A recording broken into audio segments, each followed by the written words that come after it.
Hey guys, Coach Callie here. I am the founder of Team Strength United, and today I read my chapter 4 of none other, The Miracle Morning by Hal Elrod. First, I want to tell you what I did wrong. I gotta be real, right? Okay, so I did set my alarm this morning, but it was really weird because I'm pretty sure I dreamt that it went off and I snoozed because then it actually went off and it was time to get up. It was weird. So I think in a way, like internally, like I was super excited to get up. So I don't know. I checked my phone and I even checked my Fitbit. I was like, I didn't have 2 alarms set. Like that is crazy. So that's what I love about the positivity that this book is stirring up inside of me. And the motivation and the inspiration. I just love it. Okay. So I got up. And this is kind of where I screwed up. I typically do not have my phone on in the mornings for a good daggum reason, okay? And this morning, I turned it on and I got pulled right into my work day 3 hours sooner than I was supposed to. So it really set me back, not just time-wise, but mentally and emotionally. I already felt like I got this in before 8 o'clock this morning, but I felt like I had to really shift things around in my mind to get focused on that. So I wanted to let you guys know that because some of you think, oh, well, I'm going to stay up, 10 minutes extra and get my reading in. You're going to fall asleep. Or you're going to be so busy trying to shift through everything that happened in your day, your focus zone is going to be nowhere on this, okay? So another great reason, when you set your alarm at night, set it with the intention of, okay, first of all, when you set your alarm on your phone, it'll say like,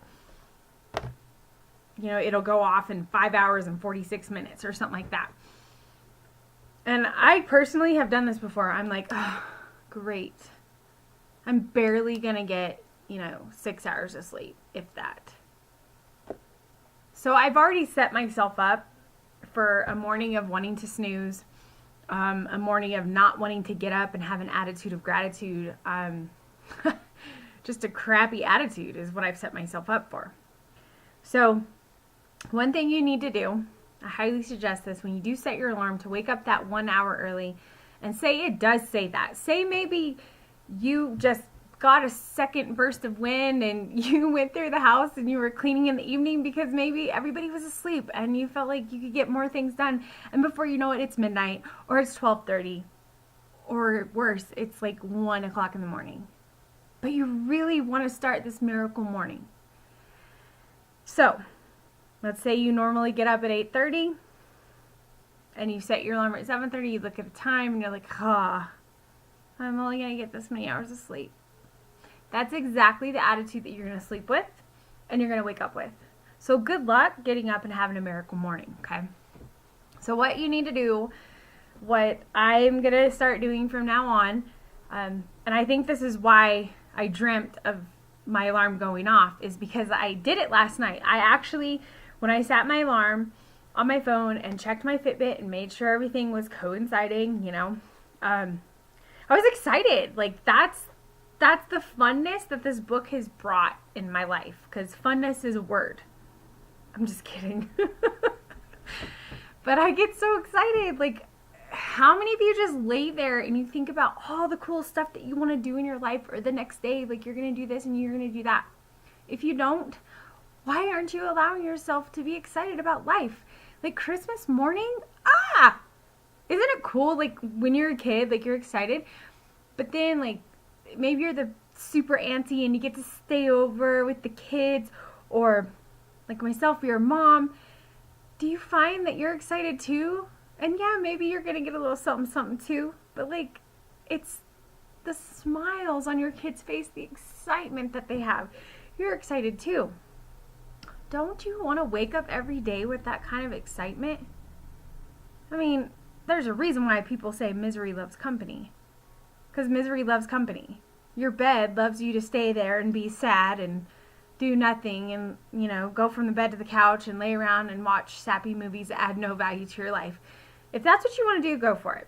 But if there is one strand inside of you, 1 ounce, that wants to find their own balance, that wants to embrace their rhythm of their life, they're so tired of feeling overwhelmed and unbalanced, then I highly recommend The Miracle Morning by Hal Elrod to you.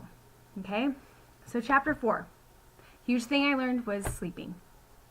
It does not matter if you get 4 hours of sleep versus 8. Okay? All that matters is how you go to sleep. That's going to set your intention of how you're going to wake up. Okay? So, by me waking up happy, and I almost think like in a way I was like ready and charged and trying to get ahead, but instead I fell behind because I want to start my day off with my daily devotion and my miracle morning. Like that's what I want to do, and I didn't do that. So in a way I kind of feel like I failed myself, but it's okay because you know what? I'm going to set my alarm tonight. I'm going to set it with a happy intention. I'm going to go to sleep. I'm going to wake up happy, and I'm going to learn from today's mistake, and I'm not going to repeat it again. Okay? I didn't like the way it made me feel. It's just like working out. Some people think because they missed a workout, they're done. They failed the entire program. No, you didn't. It's called grace. We all have it. It's just a matter of you allowing yourself to receive it. I mean, we get it from God. God gives us grace. So where does it say we can't give it to ourselves, or let alone to others? Parents, you know what I'm talking about. You've had to give your kids grace a time or two, a time or 1,000. We just gave our son some grace last night, our oldest. So I know what you mean. Okay. So try that. Give it a shot. See what comes out of it. Set your alarm tonight. I don't care if it says you have 5 hours of sleep. Be happy about it. Be thankful that you're going to get those 5 hours of rest, because that is a promise. God does promise rest. Okay? And you're going to wake up and you're going to be happy, and you're going to start your day off in that power hour, that miracle morning. You're going to be focused on you. And if you need to, let your husband know, let your kids know, hey, this is what I'm going to do. And this is going to keep me from going crazy from 1 to 10, right? You are going to find that you're going to be able to manage your stress a lot better. You think I'm crazy because I know what you're thinking. You're adding one more thing to everything else I have to do already. You keep looking at it that way and tell me if your situation gets any better. Tell me if your formula works. You know why I know it doesn't? Because I was that person. And it took time and time, and ooh, I'm stubborn. It took time and time again for me to fail, do it again, expect a different result, fail, do it again, expect a different result, fail, do it again, expect a different result. Finally, I started actually listening to those around me that were telling me the good news about this. I was like, oh my gosh, maybe this is cool. Even my husband overheard a conversation on my team call. He's like, what is that? Hence, if you watched video 1, he's the one that surprised me with this little ditty. Okay? So, wake up every morning with a purpose. Have an attitude of gratitude. But first, go to sleep with a purpose. All right, guys. Well, this is Coach Callie, and that is my day 4 of my miracle morning, and I am having a blast with this. I hope this helps you guys, and give it a shot. If you guys have any comments, you can always email me at theleanmeanmommymachine.com. Thanks, guys, and God bless.